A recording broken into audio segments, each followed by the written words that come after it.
A poeira daquela fazenda tinha um cheiro peculiar, um misto de riqueza ancestral e o suor seco de gerações. Não era apenas terra batida, era o pó dourado de um império que se estendia por mais de 5.000 hectares no coração de Minas Gerais. O nome da propriedade era Ouro Fino, mas ultimamente, para João, o nome soava mais como Pó Fino, porque era só o que restava da sua dignidade. Ele era o patriarca, o homem que havia desbravado aquela terra com as próprias mãos, que havia trocado o boi de carroça por tratores importados e o cafezal modesto por lavouras de soja geneticamente modificada que alimentavam metade do mercado asiático. Agora, aos 78 anos, com as costas curvadas não pelo tempo, mas pelo peso da ingratidão, João observava a casa grande de longe. A casa era uma fortaleza de luxo. Tinha mais de 20 cômodos, uma piscina que parecia um lago artificial e uma pista de pouso particular onde o helicóptero de Lucas, seu único filho, pousava 2 vezes por semana, vindo de São Paulo. Lucas, o herdeiro bilionário, tinha 25 anos a menos que a fazenda.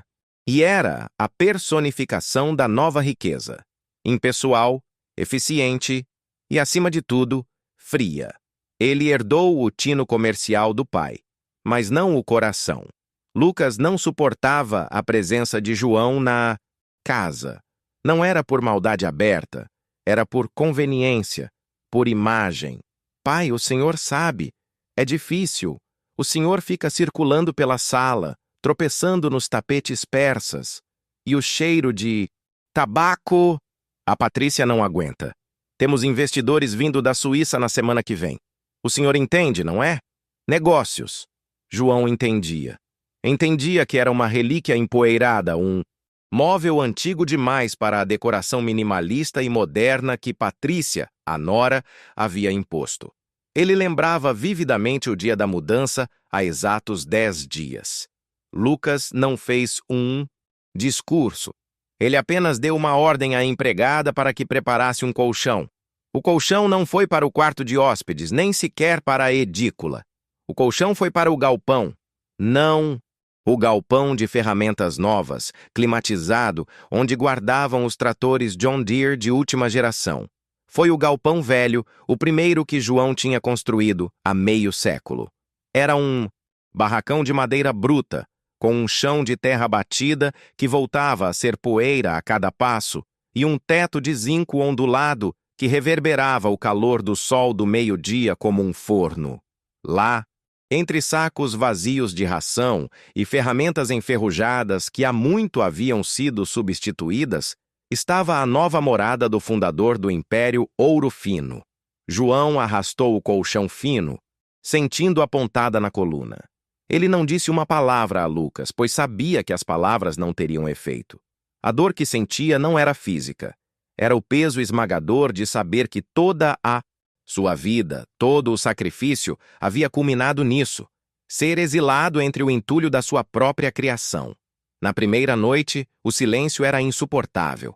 A casa grande estava tão longe que ele não podia ouvir nem a risada forçada de Lucas ao telefone, nem o barulho da TV de plasma gigantesca. Ele só ouvia o vento assobiando pelas frestas da madeira e o rangido dos ratos que moravam nas vigas. Ele se cobriu com um cobertor gasto que tinha levado e tentou dormir, mas o cheiro de mofo e óleo diesel velho era forte demais. Naquela escuridão úmida, João chorou pela primeira e única vez. Não chorou pelo dinheiro nem pelo conforto perdido. Chorou pela memória de Lucas menino, subindo em seu colo depois de um dia de trabalho no campo, com a boca suja de doce de leite e os olhos cheios de admiração. Aquele menino havia morrido, e em seu lugar havia nascido um magnata de terno impecável e coração oco. A rotina de João se tornou a rotina do invisível. Ele acordava antes do sol, tomava um banho rápido de mangueira nos fundos do galpão. Lucas havia permitido apenas uma torneira com água fria e uma latrina improvisada, e se vestia com as poucas roupas limpas que lhe restavam. O café da manhã era levado por Maria, uma cozinheira antiga que trabalhava na fazenda desde que Lucas era bebê. Maria, com seus 50 anos de lealdade, era a única pessoa que ainda olhava João nos olhos. Seu João, coma bem, é pão de queijo quentinho. Ela sussurrava, os olhos vermelhos de quem havia chorado a noite toda pela injustiça. Obrigado, Maria. Você é um anjo. Ele respondia, sabendo que sem a generosidade secreta dela, ele estaria passando fome. Lucas havia deixado claro que as despesas do velho deveriam ser mantidas no mínimo essencial. O essencial era a humilhação diária.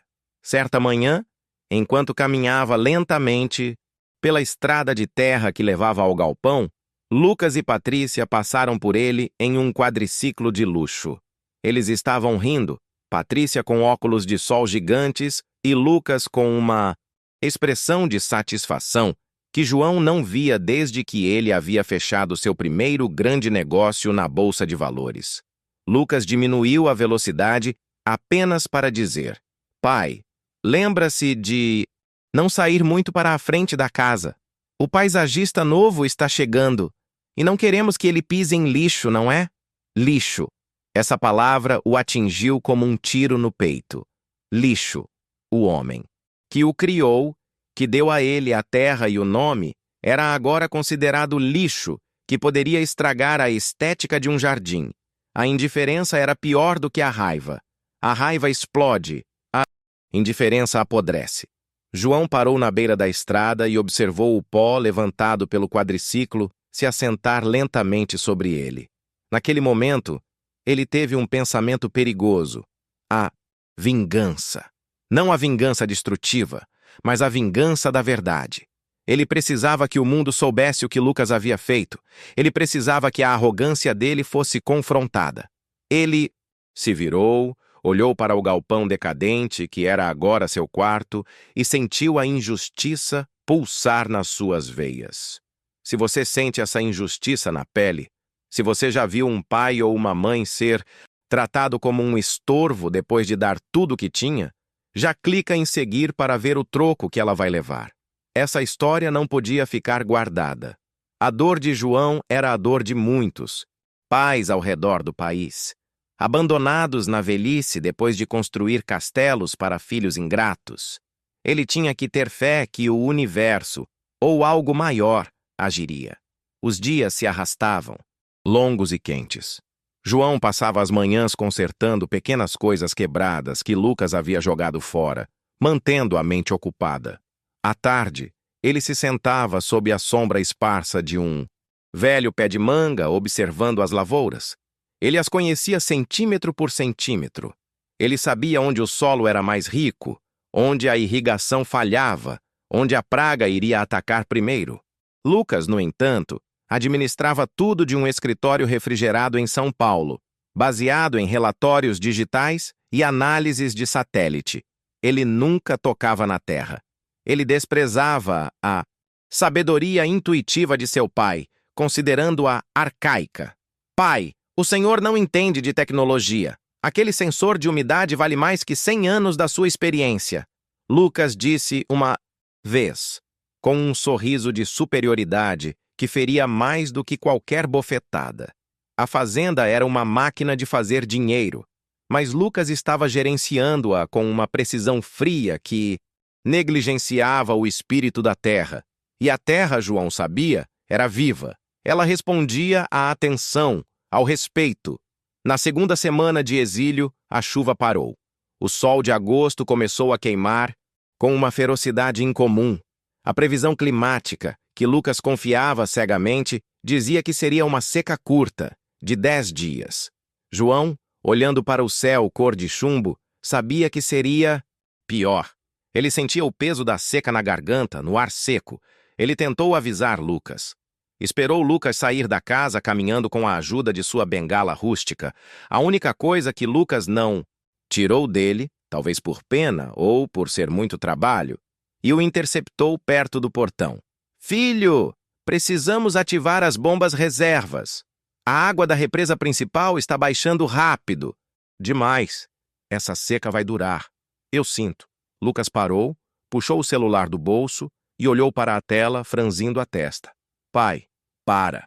O relatório da Meteoro Agro me garante que a chuva volta na sexta. Se eu gasto essa energia extra com a bomba reserva agora, perco margem de lucro. O senhor está paranoico. Vá descansar no seu lugar. Por favor. Lucas deu as costas e entrou no seu carro de luxo. João ficou olhando o rastro de poeira. A paranoia do pai significava economia de custos para o filho. Lucas via o mundo apenas em planilhas. Naquele mesmo dia, Maria o encontrou sentado sob a mangueira, visivelmente abatido. Ele mal havia tocado no almoço. Seu João, o que o senhor tem? O calor está demais. Não é só o calor, Maria. É a sede da terra e a sede da alma. Ver tudo o que construí nas mãos de um rapaz que acha que sabe mais do que a natureza. Ele vai destruir tudo. Maria sentou-se ao seu lado. O senhor precisa de força, de alguém para lutar por essa verdade. João concordou com a cabeça. A luta dele não era mais por um quarto na casa, mas pelo legado, pela própria fazenda, que Lucas estava tratando como um brinquedo descartável.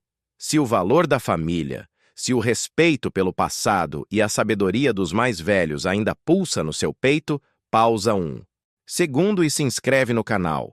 Não custa nada e me ajuda a espalhar a verdade de seu João, que está prestes a ver o desastre que o filho ingrato vai causar. Ele precisava de testemunhas.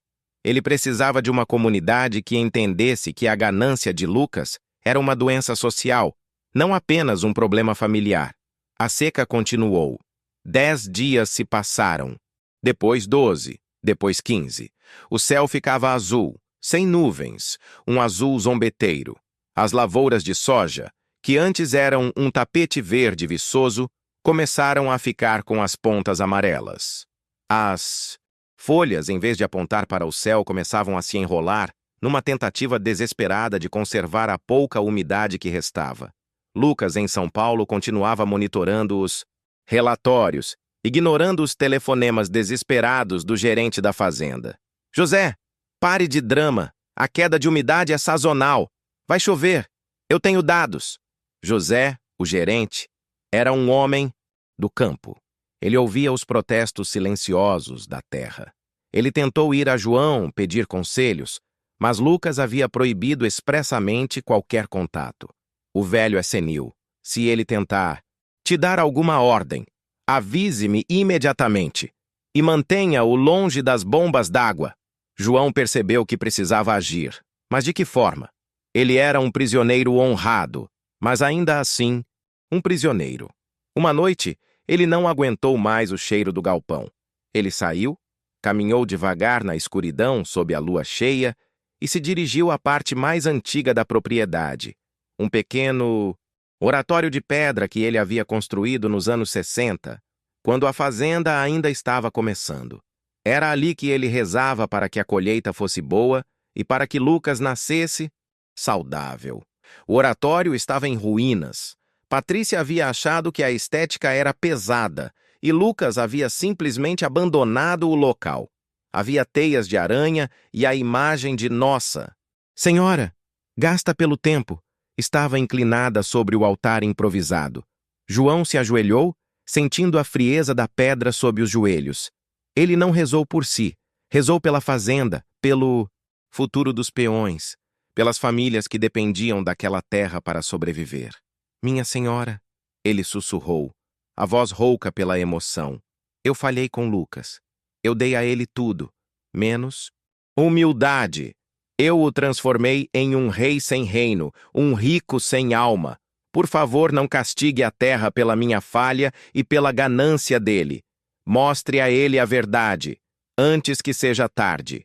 Enquanto rezava, ele olhou para o céu e viu uma estrela cadente. Pareceu um sinal. Ele se levantou com uma nova determinação. Se Lucas não ia ouvir, a terra falaria por si. Na manhã seguinte, João começou a cavar. Ele tinha poucas ferramentas no galpão, uma velha pá enferrujada e um pico sem cabo. Ele escolheu um local no limite do galpão, longe da vista da casa. Grande. Lucas tinha insistido que ele ficasse a uma distância segura, mas o terreno era do pai, afinal. Ele estava cavando um poço? Não. Ele estava procurando um antigo sistema de drenagem que ele havia instalado 50 anos antes, um sistema rudimentar, mas eficaz, que captava a água de um lençol freático secundário que Lucas nem sequer sabia que existia. Era um trabalho lento e doloroso. A cada passo seus músculos gritavam, mas a indignação o impulsionava. Maria, ao trazer o café da manhã, o encontrou suado e ofegante. Seu João, o que o senhor está fazendo? O senhor vai ter um ataque. Estou lutando pela Ouro Fino, Maria. Lucas não vai deixar a fazenda secar por causa de um relatório de internet. Ele trabalhou por 3 dias seguidos, bebendo pouca água e ignorando as dores nas articulações. Patrícia, ao vê-lo de longe, reclamou com Lucas. Seu pai está fazendo alguma coisa estranha perto do galpão. Parece um mendigo cavando lixo. Mande ele parar, vai desvalorizar a área. Lucas, irritado com a falta de chuva que já começava a afetar o humor de seus investidores, ligou para o gerente. José, vá lá. Diga ao meu pai para parar de brincar na terra. E se ele insistir, eu vou mandá-lo para a cidade, para um asilo. É o limite. José foi relutante. Chegou ao local e encontrou João exausto, mas com um brilho nos olhos. Seu João, por favor, o patrão mandou parar. José, você me conhece. Eu nunca faria mal à terra. Me ajude a tirar esta última pedra, por favor, pela fazenda. José, que devia muito a João, hesitou. Mas a lealdade ao homem que lhe ensinou a lavrar foi maior que o medo do filho. Ele pegou o pico e, com 3 golpes fortes, quebrou a laje de concreto que escondia a abertura. Lá embaixo estava o cano principal do antigo sistema de drenagem. Estava seco, mas João apontou para uma pequena válvula coberta por lama. É a válvula que liga ao lençol secundário, José. Lucas secou a represa principal porque não ouviu. Mas o antigo sempre guarda o novo. Se a gente abrir isso aqui, conseguimos levar água suficiente para salvar pelo menos 1/3 da plantação de soja, a área mais sensível. José, incrédulo, seguiu as instruções. Eles trabalharam, a válvula que rangeu, mas cedeu. Em poucos minutos, ouviram o som mais doce que um fazendeiro pode ouvir em uma seca. O borbulhar da água voltando à vida. A água era pouca, mas era suficiente para começar a irrigação de emergência. José se apressou para religar as mangueiras da parte mais alta. João, sentado no chão, sentiu-se vitorioso, mas a exaustão o venceu. Ele não aguentou. Seu coração, que vinha suportando a dor da ingratidão há semanas, finalmente falhou. Ele desmaiou ali mesmo, na terra úmida. Maria o encontrou 1 hora depois, quando levou o almoço. O pânico a dominou. Ela gritou por José, que correu. Eles o levaram às pressas para o galpão e tentaram reanimá-lo, cobrindo-o com panos molhados. Lucas estava em um jantar de negócios em São Paulo quando o gerente ligou, tremendo. Senhor Lucas, é o seu pai. Ele desmaiou. Parece grave. Ele estava cavando um poço de emergência para a irrigação e ele conseguiu. Mas Lucas ouviu a notícia com uma frieza que assustou seus sócios. Ele estava mais irritado com a interrupção do jantar do que preocupado com a saúde do pai. Cavando? Eu proibi. Leve-o ao hospital da cidade. Se for algo sério, avise. Mas não me ligue por causa de uma queda de pressão. Tenho milhões de dólares em jogo aqui. Ele desligou o telefone. A ambição havia petrificado qualquer resquício de afeto filial. João foi levado para o hospital. O diagnóstico, exaustão extrema e uma insuficiência cardíaca leve, agravada pelo estresse. Ele precisaria de repouso absoluto. Enquanto isso, na Ouro Fino, a situação se deteriorava rapidamente. Apesar da água de emergência que João havia encontrado, a seca era brutal. As temperaturas atingiram recordes. Os ânimos na fazenda estavam baixos. Os peões, que amavam João e detestavam a arrogância de Lucas, sentiam que a terra estava reagindo à maldade do novo patrão. Eles sabiam que Lucas estava prestes a perder tudo. Ele havia investido a maior parte da fortuna em contratos futuros, apostando em uma colheita recorde. Se a colheita falhasse, ele não só perderia a safra, mas também teria que pagar multas astronômicas. O drama familiar de João havia se transformado no drama econômico de Lucas. O karma era implacável. Lucas finalmente voltou à fazenda, não por preocupação com o pai, mas porque os investidores exigiram uma reunião de crise no local. Ele chegou de helicóptero, encontrando o cenário desolador, campos ressecados, o cheiro de palha queimada pairando no ar. Ele tentou manter a pose de CEO, falando sobre planos de mitigação e renegociação de contratos. Mas a realidade era que a fazenda estava morrendo. Patrícia, vendo o risco de perder sua vida de luxo, começou a culpar Lucas. Se você tivesse ouvido seu pai, isso não teria acontecido.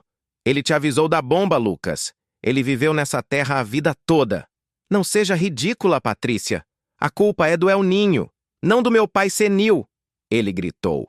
Mas no fundo, Lucas sabia. Ele sentia o peso do erro. Seu pai tinha razão. O sensor digital falhou. O conhecimento ancestral venceu o algoritmo, mas a um custo terrível. Enquanto a família brigava, na casa grande, João, ainda no hospital, estava em um estado de vigília. Ele não falava muito. Maria, que ficou com ele, tentava confortá-lo. Seu João, o senhor salvou uma parte da lavoura. José disse que se não fosse o senhor, tudo estaria perdido. João apenas suspirou. Não é o suficiente, Maria. Lucas precisa aprender que nem tudo pode ser comprado. À noite, no hospital era fria e solitária. João se sentia um estorvo, um fardo, mesmo em seu leito de dor. Ele sentia falta do cheiro da terra, da escuridão do galpão, até mesmo dos ratos. Ele fechou os olhos e sentiu a solidão de forma aguda. A dor de ter construído uma vida inteira apenas para ser descartado era excruciante. Eu me sentia tão sozinha naquela hora. Abandonado, mesmo cercado pelos enfermeiros. Por favor, se você está lendo isso e sente essa dor da ingratidão, me diz seu nome e sua cidade aqui embaixo para eu saber que tenho companhia nessa dor. Saber que não estou sozinho, mesmo que seja só através de uma tela, já me dá um pouco de conforto. Ele precisava de um milagre. Não para ele, mas para Lucas. Para que Lucas pudesse ver a luz antes de perder a alma para o dinheiro. De volta à fazenda, a reunião de Lucas com os investidores havia terminado em desastre. Eles estavam retirando o apoio. A Ouro Fino estava à beira da falência. Lucas, pela primeira vez em sua vida adulta, estava à beira do colapso. Ele se trancou no escritório, olhando para o mapa da fazenda, que agora parecia um mapa de desolação. Ele pegou o helicóptero e voou de volta para São Paulo, prometendo que voltaria para lidar com a papelada da falência. A ganância tinha lhe custado o império. E pior, o pai. Naquela mesma noite, um incêndio começou na fazenda. O calor extremo e a secura da palha ressecada foram a combinação fatal. Não foi um incêndio criminoso. Foi a reação da terra, exausta e ferida. As chamas começaram na área mais antiga, perto do galpão, e avançavam rapidamente em direção à lavoura parcialmente salva. José e os peões lutavam desesperadamente com mangueiras e baldes, mas o fogo era muito rápido e o vento forte. Maria, ao saber do incêndio, correu do hospital e voltou à fazenda, desesperada. Ela sabia que se o fogo atingisse o pai, internado, seria o fim. Mas ao chegar, ela viu o galpão intacto. O incêndio estava vindo de trás, avançando pelo campo. Lucas, ao saber do fogo, deu a meia volta e voou de volta. A fazenda estava prestes a virar cinzas. Ele pousou o helicóptero em uma clareira distante e correu em direção às chamas. Ele não estava pensando em dinheiro. Estava pensando na ruína total e na culpa avassaladora. Ele havia falhado em tudo. Falhado como filho, falhado como administrador. Ele correu até o limite do fogo, onde José e os homens lutavam. O calor era insuportável. "Onde está meu pai?" Ele gritou para José. "Ele está no hospital, senhor. Mas o fogo está indo para as bombas. Se as bombas explodirem..." Lucas olhou para a destruição. Era o fim. Ele se ajoelhou, sentindo o calor das chamas na pele. "Pai, me perdoa, me perdoa." Ele chorou, a máscara de CEO finalmente caindo. Naquele momento de desespero absoluto, em que o bilionário arrogante se transformou novamente no menino assustado, algo aconteceu. O fogo estava a poucos metros. O calor era tão intenso que o ar tremia. Mas, de repente, o vento parou. O barulho estrondoso das chamas pareceu se abafar. E então, um clarão, não de fogo, mas de uma luz que parecia ter sido tecida do próprio luar e névoa.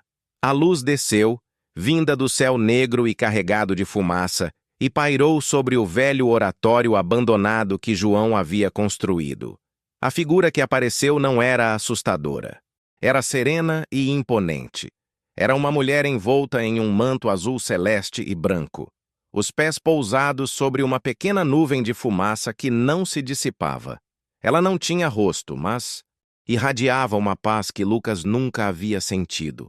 Era a Virgem Maria, a padroeira que João tinha venerado a vida toda, manifestando-se no único lugar que Lucas havia desdenhado.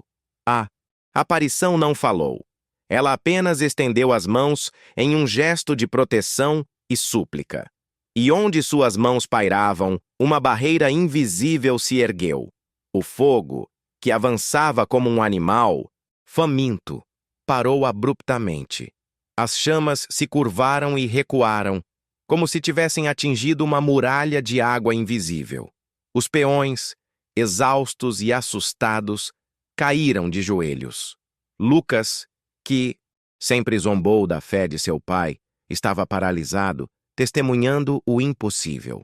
A luz permaneceu por alguns segundos, fixando-se em Lucas com um olhar que parecia penetrar sua alma e expor toda a sua ingratidão. Então a Virgem Maria levantou os braços em direção ao céu. O manto azul pareceu se expandir e, de repente, o ar se tornou frio. Um trovão seco rachou o céu, e a primeira gota de chuva pesada atingiu a testa de Lucas. Em segundos, o céu desabou. Não era uma chuva leve, era um dilúvio, uma tempestade furiosa que parecia querer lavar a fazenda de toda a maldade e ganância que nela residia. O fogo foi extinto em minutos, transformando a brasa em vapor chiando. O lençol freático que João havia descoberto, agora, renovado pela chuva, transbordou, correndo pelos canais secos e levando vida de volta à terra. Lucas estava encharcado, tremendo, mas não de frio. Ele estava tremendo de terror e de revelação. Ele havia visto a intervenção divina acionada pela fé de seu pai, o homem que ele havia forçado a dormir em um galpão. No dia seguinte, Lucas foi ao hospital. Ele não foi de helicóptero, mas dirigindo a velha caminhonete da fazenda, que ele havia desprezado por anos. Ele entrou no quarto de João, que estava acordado, olhando para o teto com uma expressão distante. Lucas ajoelhou-se ao lado da cama, um homem que havia perdido todo o seu orgulho. "Pai", ele sussurrou, a voz embargada. Eu vi o que aconteceu. A fazenda está salva. Está chovendo. E eu vi, no oratório, eu vi a Mãe Santíssima." João virou a cabeça devagar. Seus olhos, que estiveram apagados por semanas, brilhavam com uma luz serena. "Você a viu, filho? Então você viu o que é verdadeiramente importante." Lucas chorou copiosamente, agarrando a mão enrugada de seu pai. "Eu fui um monstro, pai. Eu te tratei como lixo. Eu te tirei de casa. Eu te mandei para o galpão. Eu estava cego pelo dinheiro. Me perdoa. Por favor, me perdoa." João apertou a mão do filho. "Você foi perdoado pela Virgem, Lucas. Não por mim. Ela te mostrou que o valor de um homem não está no que ele acumula, mas no que ele respeita." A partir daquele dia, Lucas mudou. Ele vendeu o helicóptero e o apartamento de luxo. Ele se mudou de volta para a fazenda, mas não para a casa grande. Ele desocupou o galpão, limpou-o e o transformou em um belo museu rústico para honrar a memória de seu pai e a fundação da fazenda. Ele reformou o oratório de pedra, transformando-o em um santuário. E João voltou para casa. Mas ele não ficou apenas no quarto. Ele voltou a circular pela fazenda, aconselhando Lucas, ensinando-o a ouvir a terra e não apenas o software. A fazenda Ouro Fino se recuperou e prosperou mais do que nunca, não por causa da tecnologia de ponta, mas por causa do respeito renovado pela sabedoria e pela fé. Lucas aprendeu que a verdadeira riqueza não estava na colheita, mas na honra de um pai. E o galpão, que fora símbolo da ingratidão, tornou-se o testemunho silencioso de que, às vezes, é preciso perder tudo para encontrar a fé e a redenção. A história de João e Lucas se tornou uma lenda na região, um lembrete vívido de que a ganância humana pode ser perdoada, mas apenas quando confrontada pela força de um milagre e pelo amor incondicional que só a família e a Virgem Maria podem oferecer. Ele nunca mais olhou para o dinheiro da mesma forma. Ele olhou para o céu, sempre que ouvia o som da chuva.